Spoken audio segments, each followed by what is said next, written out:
मिट्टी के घड़े के भीतर खुला हुआ आकाश। नैरा को बचपन से एक अजीब सा डर था। जब भी वो किसी को खोने की बात सुनती, भीतर कुछ सिकुड़ सा जाता। उसे लगता जीवन एक पतली रस्सी है जिस पर सब चल रहे हैं और नीचे एक गहरी खाई है। लोग हंसते हैं, काम करते हैं, सपने देखते हैं, पर उस खाई की तरफ कोई देखना नहीं चाहता। नैरा अक्सर रात को छत पर लेटकर आकाश देखती और सोचती, अगर मैं अचानक खत्म हो जाऊं तो ये सब चलता रहेगा जैसे कुछ हुआ ही नहीं। इस विचार से उसे अपमान नहीं बल्कि एक बेचैन खालीपन महसूस होता, जैसे उसकी पूरी पहचान किसी नाजुक खोल पर टिकी है। वो अपने हाथों को देखती, त्वचाओं की रेखाएं, हल्की धड़कन, और मन ही मन कहती, यही मैं हूँ। फिर एक दूसरा सवाल उठता, अगर ये शरीर बदल जाए, बूढ़ा हो जाए, टूट जाए तो क्या मैं भी टूट जाऊंगी? दिन में वो सामान्य रहती, लोगों से बात करती, हंसती, पर भीतर एक लगातार कंपन चलता रहता। उसे लगता बाकी लोग शायद ये सवाल नहीं पूछते, या अगर पूछते हैं तो जल्दी भूल जाते हैं, पर उसके लिए ये सवाल दीवार पर लिखी हुई स्याही जैसा था, जिसे चाहे जितना ढको छाप दिखती रहती। शरीर की सीमा।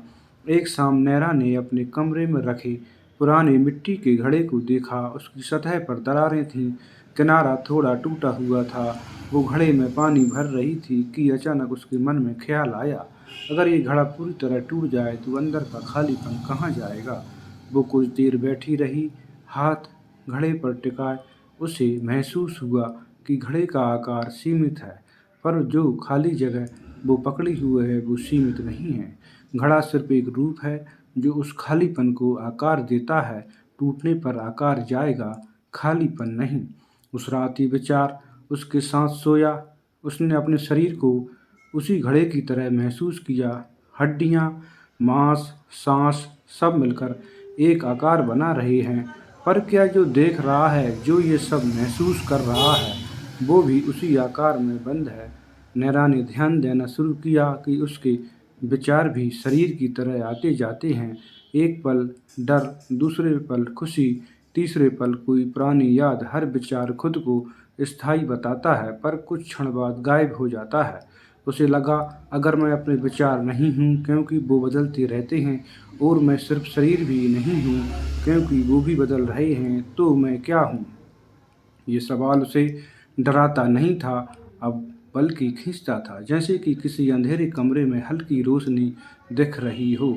वो बैठकर भीतर उठती आवाज़ों को सुनती। कोई कहता, तुम ये हो, तुम्हारी कहानी ये है, पर सुनने वाला स्थिर था। आवाज़ें बदल रही थीं, सुनने वाला नहीं। सुनने वाला कौन? एक सुबह नैरा ने बहुत ध्यान से अपनी सांस सुनी। अंदर जाती हवा, बाहर आती हवा, बीच में एक छोटा सा विराम। उस विराम में कोई शब्द नहीं था, कोई पहचान नहीं थी, फिर भी जागरूकता थी।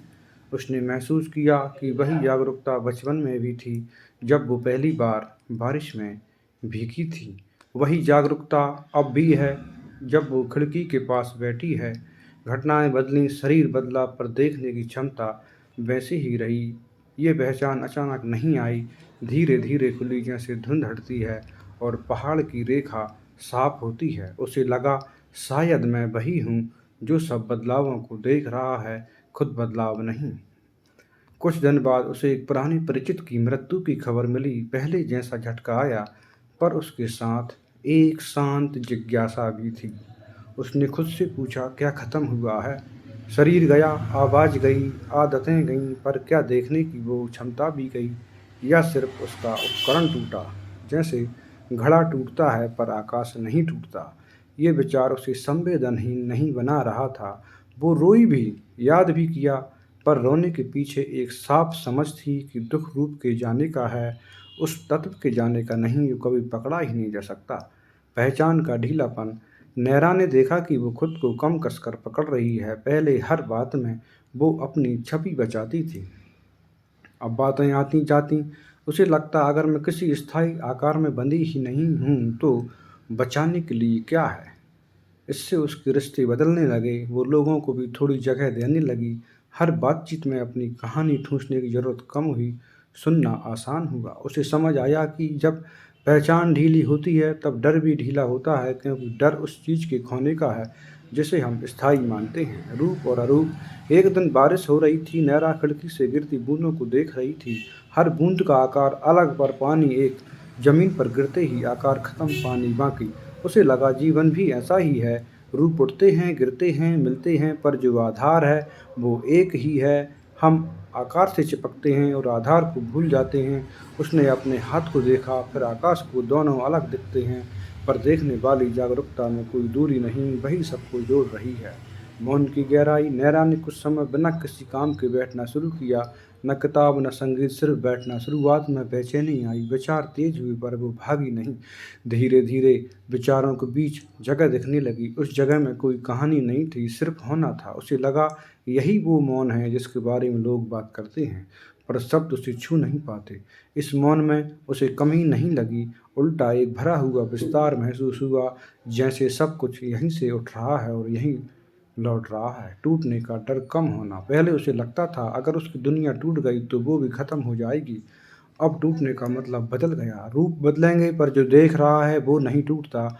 ये समझ कोई नारा नहीं थी, एक सीधा अनुभव था। हर बार जब कोई भावना उठती है, वो उसे देखती, भावना आती जाती, देखने वाला वैसा ही।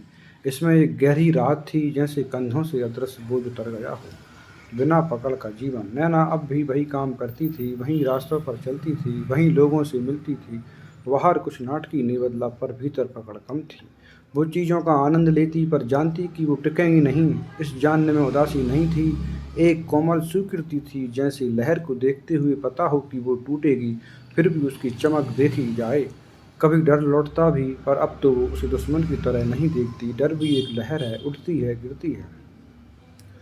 रात को जब वो फिर छत पर लेटती, आकाश वही था, पर अब उसे लगता ये बाहर का आकाश और भीतर का विस्तार अलग नहीं। शरीर एक अस्थायी रेखा है जिसके दोनों तरफ वही खुलापन फैला है। वो आंखें बंद करती, सांस चलती रहती, विचार आते जाते, और उसके सबके बीच एक शांत जागरूकता रहती, जिसे कोई नाम नहीं दिया जा सकता, जो किसी रूप में कैद नहीं होता, जो टूटती नहीं, बस देखती रहती है।